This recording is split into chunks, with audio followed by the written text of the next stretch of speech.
Salut à tous, c'est Gémeaux Sorcière.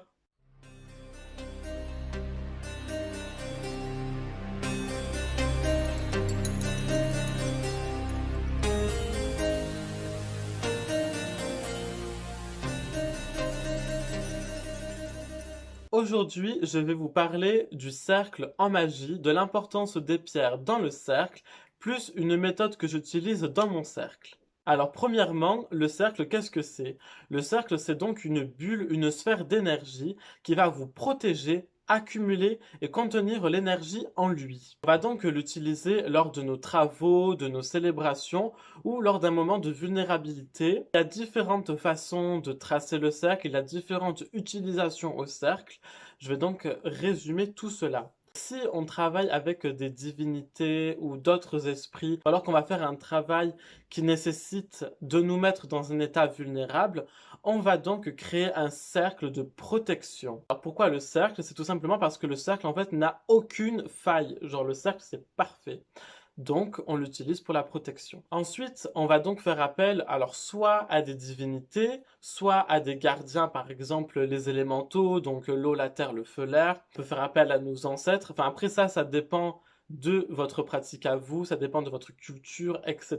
Pour ma part, du coup, je travaille avec des divinités et les élémentaux lorsque je trace mon cercle. Une fois mon cercle tracé, je vais donc être protégé de tout ce qui pourrait me nuire. Donc par exemple, si je travaille avec une entité avec qui je n'ai jamais travaillé, celle-ci pourrait se montrer agressive envers moi, mais comme je suis dans mon cercle de protection, je suis donc protégé de cette entité qui pourrait vouloir être néfaste envers moi. Deuxièmement, le cercle, comme je l'ai dit précédemment, il va donc contenir et accumuler l'énergie en lui. Ce qui fait que par exemple, lorsque vous allez lancer un sort, l'énergie va donc se créer, va donc s'accroître, ce qui va renforcer et appuyer votre sort. Par contre, il y a des règles du coup dans un cercle, c'est qu'en fait il ne faut surtout pas le briser. C'est-à-dire qu'une fois que votre cercle est tracé, vous ne pouvez plus en sortir. Si vous voulez sortir de votre cercle, il va falloir alors le déconstruire. Donc on construit le cercle et pour en sortir, on le déconstruit. C'est-à-dire que par exemple, en fait, imaginez que le cercle c'est comme une bulle de savon. Si jamais vous la touchez trop, elle va exploser et c'est fini. Ce qui fait qu'après, du coup, toute l'énergie de votre cercle vont être, paf, tu vois, genre explosion d'énergie comme ça. Si tu brises ton cercle, toutes les énergies vont être libérées. Et c'est pas forcément bon, parce que du coup, ça fait que si votre sort n'a pas été mis à terme ou quoi, c'est pas forcément bon. Deuxièmement, les gardiens, les divinités ou les gardiens élémentaux que vous avez invoqués pour vous protéger, si vous brisez le cercle, ben, vous les renvoyez entre guillemets de force, enfin c'est très impoli, il faut donc respecter les entités, on fait pas ça comme ça, et puis justement des fois ben, ça les renvoie pas du tout, et ils restent quand même là, donc ça veut dire qu'il faut quand même les renvoyer. Enfin, il y a plein de choses comme ça, donc conseil à vous, ne brisez pas le cercle, et de toute façon tout à l'heure on va voir en fait qu'on n'est absolument pas obligé de briser un cercle. Alors je vous ai fait un petit schéma pour vous représenter du coup un cercle, à quoi ça pourrait correspondre. Donc voilà, donc c'est magnifique. Alors du coup, donc là, c'est moi j'ai fait un cercle avec les élémentaux. Donc on a la terre au nord, on a le feu au sud, on a l'eau à l'ouest et l'air à l'est. Donc lorsque vous allez tracer votre cercle, vous allez donc avoir, enfin moi dans ma pratique, vu que je travaille avec les élémentaux, donc lorsque je vais invoquer donc les gardiens un par un, tracer mon cercle, etc. Ça va donner ça. Ensuite, imaginez que du coup, le cercle ne fait qu'un. Donc, ça fait que les éléments sont en harmonie entre eux et vont donc servir à me protéger. Ce qui fait que tout ce qui va y avoir autour de moi ne peut pas m'atteindre. D'ailleurs aussi, lorsqu'on est dans le cercle, l'espace, donc le temps et l'espace devient complètement différent. Contrairement à certains films, non, le temps ne va pas s'arrêter, d'accord? C'est juste qu'il va passer différemment. Genre des fois, en fait, ça varie en fait. Genre des fois tu as l'impression que ça fait 2 heures que tu es dans ton cercle alors que ça fait que 20 minutes.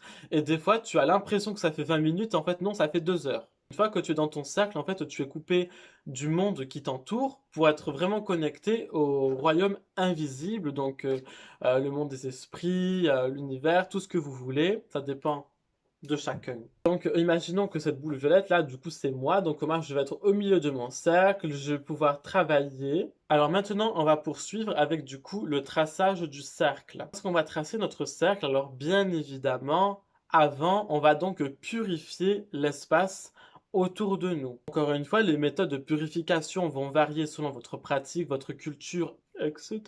Pour ma part, lorsque je suis chez moi ou dans un espace clos, donc c'est-à-dire dans une maison ou quelque chose comme ça, je vais donc utiliser la méthode par fumigation. Donc ça peut être soit de l'encens, soit par les plantes. Donc pour ma part, j'utilise le romarin parce que c'est une plante locale, parce que je suis à Marseille.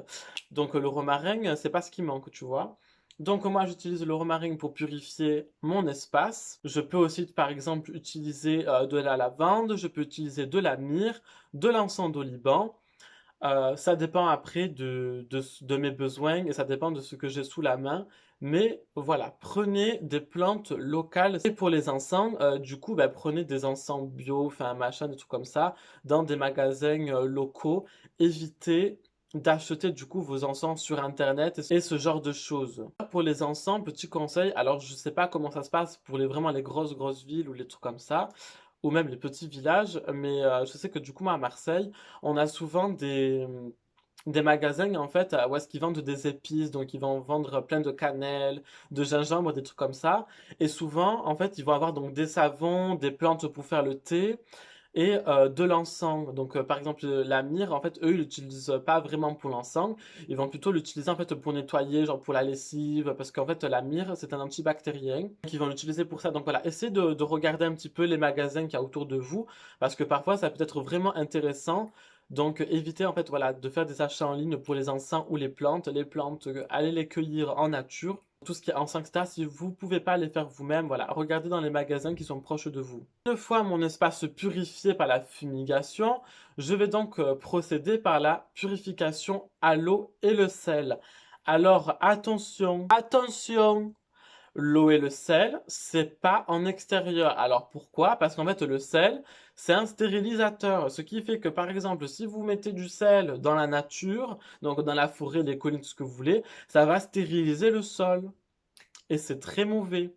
Donc, par exemple, si vous voulez utiliser du sel, utilisez-le en fait que chez vous. En extérieur, utilisez de la cendre. La cendre, c'est très bien. Après, il y a plein d'autres moyens aussi, mais voilà, quand on veut faire les choses, je m'adresse à ça parce qu'il y a beaucoup de personnes qui me regardent, qui sont débutants. Parce que vous allez en fait vouloir purifier, renseignez-vous du coup sur les ingrédients que vous allez utiliser et les conséquences des ingrédients que vous allez utiliser. Donc par exemple là, le sel, c'est un stérilisateur. Vous comprenez donc qu'on ne peut pas l'utiliser dans la nature. Lorsque je trace le cercle, premièrement, donc ça c'est dans ma pratique à moi, en fait je vais tracer un cercle avec des pierres. Ce qui fait que je dois avoir à peu près une vingtaine de pierres. Elles sont à côté, je vais vous les présenter tout à l'heure. Donc je construis mon cercle en cercle, que c'est cocasse. Pourquoi du coup on utilise les pierres? Alors on n'est pas obligé en fait d'utiliser des pierres pour tracer le cercle. On peut aussi utiliser des branches, des brindilles, enfin du bois quoi. Genre tu peux même faire un cercle de bûches si tu veux, avec plein de branches. Le tout, c'est que ça fasse un truc rond. Voilà, donc que ce soit à l'œil, donc par exemple que de loin ou quand tu regardes et tout, que ça te fasse un truc rond, parce qu'en fait, il faut aussi jouer de notre conscient et de notre inconscient. Donc si consciemment tu vois que ça forme un cercle, d'un coup dans ton inconscient, ça va être un cercle aussi, tu vois. Il faut jouer sur des trucs comme ça. Alors, après, évidemment, créer un cercle parfait, ça peut être difficile avec des pierres ou ce genre de choses. Donc ce n'est pas grave si votre cercle est ovale, ce n'est pas grave si votre cercle ressemble à un œuf, ce n'est pas grave. Après, pour ma part, j'utilise beaucoup de... En fait, quand je suis en extérieur, j'ai un cercle dans les collines, ou alors si jamais je dois aller ailleurs que dans mon cercle, c'est-à-dire dans d'autres endroits pour pratiquer, que je crée un cercle, je vais donc prendre des pierres, je vais prendre aussi des bouts de bois, ce genre de choses, et donc tracer mon cercle. Lorsque je suis du coup dans ma chambre ou dans un endroit clos et petit, ce qui est le cas de beaucoup de personnes qui me regardent et qui me disent oui, mais comment on fait, nanana. On peut très bien utiliser n'importe quelle pierre que l'on va trouver dans la nature, faire connaissance avec elle pour pouvoir exploiter son pouvoir. Lorsque je dis la première pierre trouvée en nature, donc apprendre à la connaître, ça va être en fait super important et ça va vraiment vous permettre de vous développer pleinement. C'est qu'en fait, donc la pierre que vous allez trouver, peu importe où elle est, que ce soit par exemple une pierre que vous allez trouver dans une rivière, une pierre que vous allez trouver genre dans les collines, dans les forêts, près d'un arbre, une pierre qui va être en hauteur. En fait, la pierre, elle est déjà extrêmement vieille, hein. Tous les cailloux qu'on voit, ils sont vraiment extrêmement vieux, ils sont beaucoup plus vieux que nous. Ils ont donc énormément de, de vécu, que ce soit physiquement, hein, parce que voilà, avec l'érosion du temps, etc., et selon leur composé chimique. Par exemple, dans mon cercle, je vais utiliser des pierres pour la tour de l'Ouest, donc pour l'élément eau, je vais utiliser que des pierres qui ont été du coup en contact avec de l'eau. Donc des pierres de rivière, des galets, ce genre de choses. Que j'ai trouvé voilà ma pierre dans la rivière. Ben voilà, elle a en fait la connaissance, elle a le pouvoir de son environnement. Parce qu'une pierre, c'est neutre. Et elle a la connaissance, elle a ce pouvoir qui lui a permis de grandir, de se développer de son environnement. Donc si elle a toujours été comme ça, voilà, dans cette rivière pendant d'un siècle ou même 50 ans ou que sais-je, elle va quand même tirer le pouvoir de cette rivière. Et donc de cet élément qui est là, en l'occurrence, l'eau. Pareil pour une pierre qui est constamment au soleil ou alors qui va prendre la chaleur, ben forcément on va plus l'utiliser pour le feu parce que cette pierre-là, elle connaît la chaleur. Que, contrairement par exemple à une pierre qui va être dans l'eau, ben, elle va être souvent dans le froid, très peu exposée à la chaleur. Donc vous voyez, enfin, c'est que des petits détails comme ça. En réalité, si on sait, voilà, ces petits détails, ça va faire travailler notre conscient et notre inconscient ensemble et c'est vraiment super bien. D'autant plus que je trouve que c'est vraiment dommage de pas exploiter les pierres qui sont tout autour de nous parce que elles sont là à côté, en plus elles sont gratuites. Donc tant qu'à faire, utilisons-les parce qu'elles ont autant de pouvoir que n'importe quel cristal que vous allez pouvoir voir, que ce soit les améthystes, les citrines, les quartz roses, etc. Une pierre, un simple caillou, lui aussi peut être exploité, lui aussi il a du pouvoir. Pareil aussi du coup pour tout ce qui va être les branches, les arbres, si vous faites un cercle avec des branches, etc. Composition de l'arbre, l'espèce de l'arbre, quelle est la particularité de cet arbre, enfin voilà. Tout ça c'est des choses qu'il va falloir prendre en compte, qui vont vous permettre du coup de mieux structurer votre cercle avec les branches. Ça va être pareil du coup pour tout ce qui va être les bouts de bois, pareil, exploiter leur pouvoir parce que eux aussi ils ont du vécu selon le milieu où ils ont été. Donc par exemple si c'est des arbres méditerranéens, vous doutez bien qu'ils vont être habitués à la chaleur, ils vont être habitués à ce genre de choses. Après si ça va être par exemple l'olivier, vous doutez bien que bah, lui il crée un fruit extrêmement gras. Donc, par exemple, lui, on va pouvoir l'adapter à la terre par rapport aux fruits. On peut l'adapter à l'eau parce que voilà, il va avoir du gras en lui et puis il arrive bien à survivre à la sécheresse. L'utiliser pour le feu parce que justement, lui, il vit constamment au soleil méditerranéen et on peut l'utiliser pour l'air parce que les arbres qui font des fruits, ils vont donc envoyer des graines pour se reproduire ailleurs. Donc, il va y avoir un contact aérien. Donc voilà, tout ça, c'est des choses qu'il faut prendre en compte, analyser, toujours rechercher un petit peu plus, vraiment creuser, détailler, comme ça que vous allez pouvoir tirer le pouvoir de tout ce que vous pouvez. La connaissance, le savoir, c'est le pouvoir. Lorsque l'on va créer un cercle donc avec les pierres, en fait, vous allez donc voir votre énergie donc créer un cercle, créer donc une sphère d'énergie. Mais pour les pierres, vous allez donc voir en fait que votre énergie va aller dans la pierre et qu'ensuite elle va conduire à la pierre d'à côté, puis à la pierre d'à côté, ainsi de suite. En fait, et c'est comme ça que du coup votre cercle va se créer, genre pierre par pierre comme ça. C'est comme, c'est comme en fait des petits points et l'énergie, bah, ça va les tracer comme ça et hop, vous avez votre sphère. Ça va être exactement la même chose pour le bois. Donc, si vous faites un cercle avec des branches, etc., ça va être exactement la même chose. Donc, le bois va lui aussi conduire l'énergie jusqu'à la branche d'à côté, etc., créant ainsi votre cercle d'énergie. Encore une fois, conscient, inconscient, vous voyez que ça fait un cercle, ça se connecte, ça se relie, l'énergie passe. Voilà. Le Corbeau a déjà fait une vidéo qui s'appelle Le cercle en magie. Je vous conseille d'aller la voir parce qu'en fait elle est beaucoup plus détaillée que la mienne et on va pas forcément parler des mêmes choses. Donc je vous conseille d'abord d'aller voir la vidéo du Corbeau et après vous pouvez voir la mienne. Parce que c'est important de savoir qu'est-ce que c'est que le cercle. Le tout en fait c'est que lorsque vous allez créer votre cercle de pierre, on s'en fout qu'il est ovale. C'est vraiment pas ça. Nous ce qu'on veut c'est vraiment que ce soit arrondi pour n'avoir aucun point faible. Pourquoi est-ce que l'on va utiliser des pierres et du bois, donc des bûches, des brindilles, pour tracer un cercle? Ça va être du coup pour plusieurs raisons. Donc les pierres, elles vont être, si vous voulez, neutres et elles ont de l'énergie en elles. Elles ont elles aussi un pouvoir. Chaque pierre, du coup, peut être exploitée si on sait comment. Donc, pas besoin d'acheter du coup des cristaux. Les pierres dans le cercle, c'est quelque chose dont on ne parle quasiment pas. Enfin, j'ai rarement vu des personnes en parler, donc je vais le faire. En plus, ça me fait vraiment grave plaisir parce que je peux vous partager du coup des choses de ma pratique qui peuvent être intéressantes, inspirantes et enrichissantes pour vous. Du coup, dans ma vidéo, on va parler du coup de deux cercles. On va parler du cercle physique et du cercle énergétique. Premièrement, ce magnifique caillou. Magnifique caillou, c'est de l'améthyste. Voilà, elle est juste magnifique. On est d'accord. Donc, cette magnifique améthyste qui est quand même, faut le dire, énorme, genre elle fait presque la taille de ma tête, je la place du coup dans la tour du nord. C'est-à-dire en fait que lorsque je vais tracer mon cercle, je vais utiliser cette grosse pierre. Déjà parce que lorsque je vois mon cercle, j'ai besoin de savoir où est le nord, le sud, l'est et l'ouest. Donc je vais utiliser des pierres qui vont se démarquer des autres.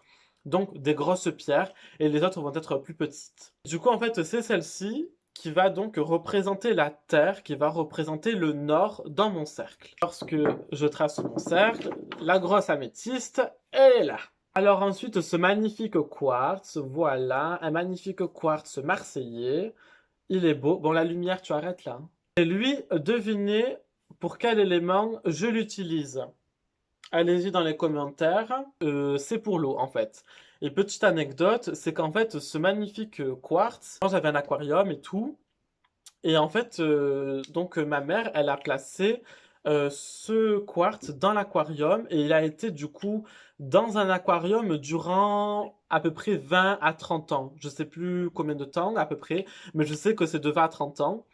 Et comme en fait il a toujours été dans cet aquarium, dans l'eau avec des poissons et tout, et ben, du coup ça fait que moi je l'utilise pour représenter l'eau dans mon cercle. Lorsque tu traces ton cercle, tu peux utiliser donc des pierres qui n'ont absolument aucun intérêt pour toi. Et tu vois, le fait d'avoir des pierres qui comptent pour toi un minimum, c'est vraiment mieux, tu vois, parce que du coup, ce magnifique quartz, je peux travailler avec lui parce que voilà, moi, je l'ai connu depuis mon enfance, voilà. Et c'est très fort pour moi. Encore une fois, conscient, inconscient, tout ça, tout ça. Alors, celle-ci, du coup, alors elle est très fine, comme vous pouvez le constater. Genre, genre limite, elle est aussi large que ma main. Voilà. Alors, celle-ci, à votre avis, pourquoi je l'utilise?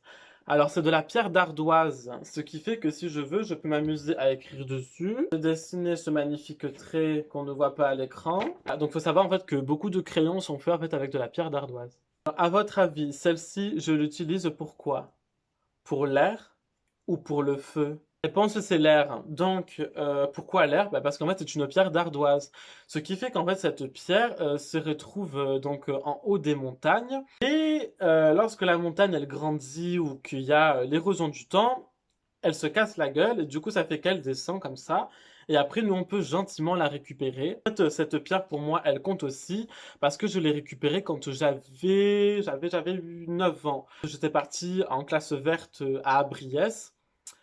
Et du coup, ça fait que là-bas, voilà, il y a des énormes montagnes d'ardoises en fait. Et du coup, ben moi, on est allé du coup au pied de la montagne et j'ai récupéré cette magnifique pierre et je l'ai gardée parce que je trouvais que c'était joli parce que voilà, c'est en argent, enfin c'est vraiment argenté, c'est vraiment joli.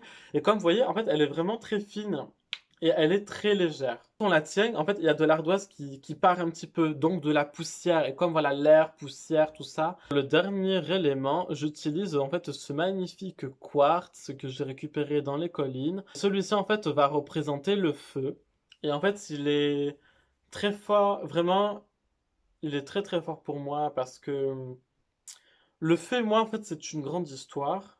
Ça n'a pas toujours été forcément joyeuse. Encore une fois, les éléments, ça se travaille toute notre vie. Et voilà, le feu, quand même, c'est un des plus destructeurs. En fait, du coup, j'utilise cette pierre pour représenter le feu parce qu'en fait, elle était là au moment où le feu a détruit quelque chose que j'aimais beaucoup. Du coup, je l'ai pris parce que voilà, elle a brûlé avec. Et de toute façon, ça se voit un petit peu. Genre ici, c'est un peu cramé comme ça. Elle représente très très bien le feu du coup de la destruction.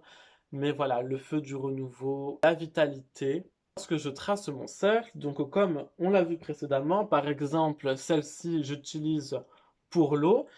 Tout autour de mon cercle, c'est-à-dire on reprend le magnifique schéma, donc c'est-à-dire que la grosse quartz va être ici, et en fait tout le tour du cercle, je vais donc mettre des pierres encore une fois qui correspondent à l'élément. Ceci, donc c'est une pierre que l'on peut trouver en bord de mer, voilà, donc suite à l'érosion du temps, à l'eau, etc., ben, c'est une pierre qui a vécu toute sa vie dans la mer, donc ben, du coup, je vais donc la foutre à côté. Donc elle, elle est comme ça. Et moi, je la mets à côté. Je pense qu'on a quand même compris comment on trace un cercle, j'espère. Celle-là, pareil. Donc celle-là, je vais la mettre, du coup, par exemple, pour le feu. Là, toujours pour l'air. En fait, voilà, j'ai plein de pierres d'ardoise. Du coup, toutes les pierres d'ardoise, elles vont faire tout le tour pour l'air. Ici, par exemple, la terre, parce que c'est un magnifique quartz. Les petites comme ça, c'est exactement pareil. Ce sont des survivantes du feu, donc elles sont au feu. En plus, bon là, je pense pas que ça se voit. Ah si, ça se voit. Elles sont orangées, donc pour moi, l'orangé, c'est très lié au feu. Ensuite, j'utilise des pierres à forme phallique, certes, mais bon, quand j'avais 8 ans, j'ai pas du tout pensé à ça. Je me suis dit, waouh, on dirait, t'as vu les menhirs qu'il y a à Craignadoun? Je me suis dit, mais c'est ça, tu vois. En grandissant, voilà, elle va aller dans l'eau parce que je l'ai trouvée, ben, c'est une pierre d'eau, donc je l'ai trouvée dans une rivière. Là, donc de nouveau, les petites pierres d'ardoise pour l'air. Donc ça, c'était pour la présentation de mes pierres dans mon cercle. Enfin, je vais pas toutes les vous montrer une par une. Voilà, je montre l'essentiel pour que vous reteniez le plus important. Voilà, travailler en fait avec des pierres qui vont nous faire vibrer dans notre conscient, dans notre inconscient, qui ont une histoire pour nous. C'est vraiment encore mieux. Donc, une fois qu'on a tracé notre cercle physique avec des repères, donc c'est-à-dire que les plus grosses pierres vont représenter les éléments, donc là il n'y en a que 4 qui sont les plus grosses. Maintenant, je vais vous parler du coup du cercle énergétique. Alors, j'ai fait une vidéo de méthode de traçage de cercle il y a longtemps. Alors, c'est une méthode. C'est une méthode que d'ailleurs j'utilise rarement, que lorsque vraiment je n'ai absolument rien. Passons, allez la voir. Lorsqu'on va tracer du coup le cercle énergétique, alors il faut savoir que alors, on n'est pas obligé de tracer un cercle physique, c'est-à-dire on n'est pas obligé de foutre un cercle de pierre, un cercle de bois. Je n'ai pas obligé. Encore une fois, ça dépend de nos pratiques. Moi, je le fais et je vais vous expliquer quel avantage ça peut avoir après ça. Revenons à notre cercle énergétique. Le cercle énergétique, donc on peut le tracer avec, devinez quoi, la baguette, la tamée, mais l'outil le plus utile et le plus important pour tracer le cercle, et ça, je peux vous dire que ça n'a pas de prix, vos doigts, vos doigts, vos doigts.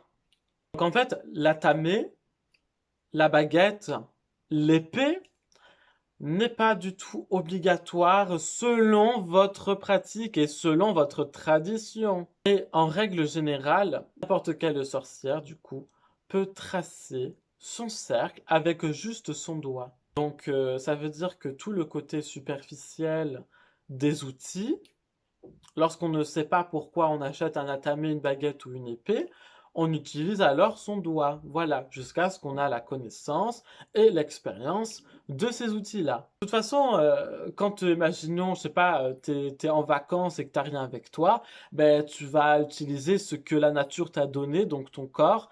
Donc, tu vas tracer le cercle avec ta main, ton doigt, voilà. Bien entendu, lorsqu'on va tracer le cercle énergétique, dans tous les cas, il faut purifier l'espace par une fumigation. Lorsqu'on va tracer, donc bien entendu, l'énergie circule en nous. On va donc la diffuser dans tout la main et ensuite au niveau du coup des doigts ou des doigts, ça dépend comment vous le faites. Enfin, moi je sais que je suis comme ça, tu vois. Je vais donc, voilà, moi je trace comme ça, etc. Alors aussi pareil, lorsqu'on va du coup tracer le cercle énergétique, il faut le visualiser. Il faut la créer avec notre énergie. C'est pas juste faire comme ça, tu vois. Voilà, c'est tracé, c'est pas ça. Tu dois vraiment. Du coup, ton doigt, il va projeter cette énergie. C'est comme si en fait, du coup, ton doigt devenait un crayon et que l'air autour de toi devenait du papier.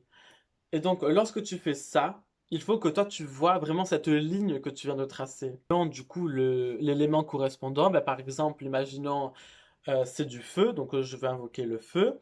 Donc, par exemple, lorsque je vais faire comme ça, je vais voir une ligne de flamme, tu vois, enfin une ligne de flamme, des braises, des étincelles, un éclair s'il faut, enfin ça dépend de ce que toi tu vois quand tu appelles le feu. Comme ça, tu vois, tu traces ton feu et tu le vois bien. Une fois tous les éléments appelés, invoqués, tracés, ton cercle est fait, va donc être une bulle tout autour de toi, donc au-dessus et en dessous de toi, ce qui fait qu'en fait, comme il est énergétique, c'est à toi, en fait, à la différence d'un cercle physique, c'est que le cercle énergétique, lui, tu peux changer sa dimension comme tu veux. C'est-à-dire, bah, par exemple, un cercle de pierre, tu vois, bah, dès que tu as ton mur, la pierre peut pas pénétrer le mur, tu vois ce que je veux te dire? Donc, tu es restreint dans ton espace. Que par contre, le cercle énergétique, si tu veux qu'il fasse la taille de ton bâtiment ou de ta maison en entier, tu peux. C'est une dépense énergétique considérable, mais tu as compris. Du coup, ça fait que mon cercle énergétique va transpercer la matière. Par exemple, voilà, moi, je vais avoir mon placard qui est derrière, là. Ben, par exemple, lorsque je vais étirer, élargir mon cercle, il va donc, ben, par exemple, traverser, voilà, le placard. Et ça, c'est pas grave, parce qu'il est énergétique, tu t'en fous. Et en général, justement, ben, moi, mon cercle, il fait vraiment la taille de ma chambre en entier. Voilà, après, donc encore une fois, pour les tirer, comment tu fais? Ben, quand tu vas le tracer, donc quand tu vas tracer, ben, déjà, tu vois où tu le traces. Et encore une fois, genre, ben, c'est à toi, du coup, de voir la dimension et où est-ce que tu vas faire apparaître ton pentacle d'invocation, tu vois. Quand bien même ton cercle, tu vas tracer en petit, vu que c'est de l'énergie et que c'est toi qui contrôles cette énergie, eh ben, t'as juste à imaginer que la bulle, elle se gonfle. Et voilà. Et ça, vraiment, c'est super. Parce qu'en fait, du coup, tu es dans un cercle physique avec des pierres, du bois, nanana, et que du coup, tu l'as tracé. Donc, comme je l'ai dit précédemment, tu ne peux plus sortir de ton cercle. Ça signifie que si jamais tu as oublié ton petit livre des ombres à l'extérieur du cercle, alors, bien entendu, en vrai de vrai, tu peux sortir de ton cercle. Donc, par exemple, avec ton atame, ta baguette ou ta main, ben, en gros, il va falloir que tu traces une porte comme ça, que tu sors, que tu prennes ton objet, que tu rentres, que tu fermes. Et en plus, ça, de faire ça, ça fragilise ben, du coup la puissance de ton cercle. Tu vois, tu fragilises tes protections parce que tu l'as ouvert ou fermé. Enfin, faut vraiment éviter avec un cercle comme ça. Par contre, avec un cercle énergétique, ben, vu que tu peux l'étendre comme tu veux dans toute ta chambre, ben, si tu as oublié, par exemple, voilà, ton livre des ombres loin, eh ben, c'est pas grave parce que ton cercle énergétique, aussi, tu l'étends. Tu peux pas le briser, tu vois, vraiment pour briser un cercle énergétique, il faut vraiment faire exprès, tu vois ce que je veux dire, genre, parce que tu peux vraiment l'étendre comme tu veux. Maintenant, du coup, je vais vous parler de ma méthode que j'utilise. Alors, je pense que je suis pas bien entendu le seul sur cette planète à faire cette méthode, mais je vous la partage. Je vais tracer mon cercle violet physique. Donc, c'est-à-dire que là, le cercle violet va représenter mon cercle de pierre physique. Et donc ça va représenter donc mon cercle énergétique. Si on sait compter, ça nous fait donc deux cercles en un.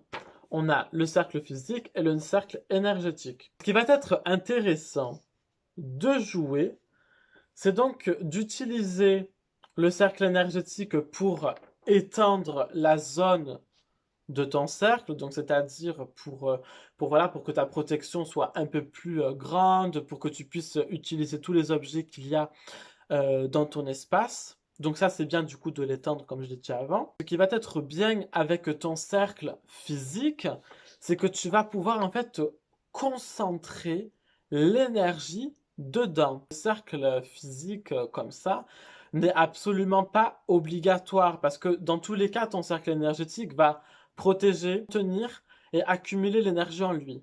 Le cercle physique, la même chose. Et lorsque du coup tu cumules les deux, que donc tu vas tracer un cercle physique plus un cercle énergétique, les deux vont donc avoir les mêmes propriétés. Mais ce qui va être intéressant, du coup, c'est de spécifier tes deux cercles. Alors, tu as plusieurs moyens, tu as plusieurs utilisations. Par exemple, il y a des personnes qui du coup vont tracer un cercle de manifestation à l'extérieur ou dans le cercle, un cercle de confinement, donc c'est-à-dire en fait que du coup tu vas créer un cercle dans ton cercle, vous suivez? Inception. Dans ton cercle, tu vas faire apparaître un petit cercle pour par exemple invoquer une entité dedans qui va du coup être confinée, donc elle va être coincée, bloquée dans le cercle. C'est-à-dire que dans le cercle que tu as tracé comme ça, elle va être confinée et là, c'est dans ton grand cercle énergétique. Ce que vous suivez. Après, par exemple, moi, ce que je vais utiliser, c'est qu'en fait, mon cercle physique va me servir en fait à vraiment concentrer mon sort. C'est-à-dire que lorsque je vais faire des sorts, des rituels, etc., et que je veux vraiment me concentrer mon sort et mes énergies, mes intentions, je vais donc, grâce à mon cercle physique, je vais donc ne pas le dépasser. Encore une fois, ça, les règles restent les mêmes. Je ne dois pas du coup le franchir, le briser, etc.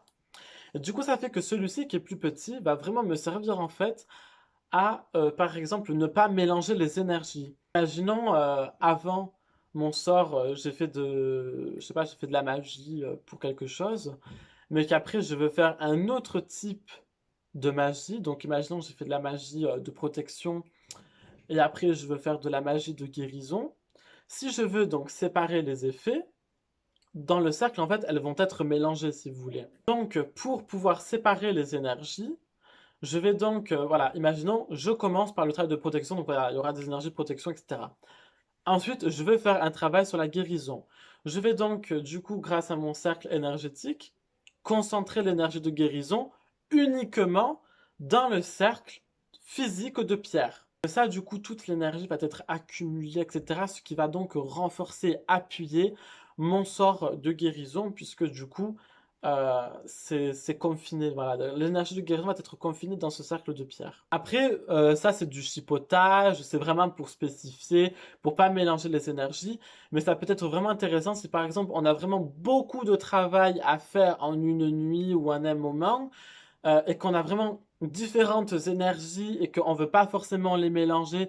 Par exemple, tu veux faire de je sais pas, une magie très agressive et à côté une magie très douce, tu vois, tu veux pas forcément mélanger ces énergies. Donc, grâce à ce cercle de pierre physique, tu peux donc séparer ton cercle énergétique de ton cercle physique pour utiliser les énergies différentes. J'espère que c'est clair pour vous, j'espère que vous avez compris. Si vous n'avez pas compris, ben, dites-le en commentaire et donc dans ces cas-là, je ferai peut-être la même vidéo en beaucoup plus détaillé et je prendrai note du coup de la construction de ma vidéo. Sur ce, je vous dis à la prochaine.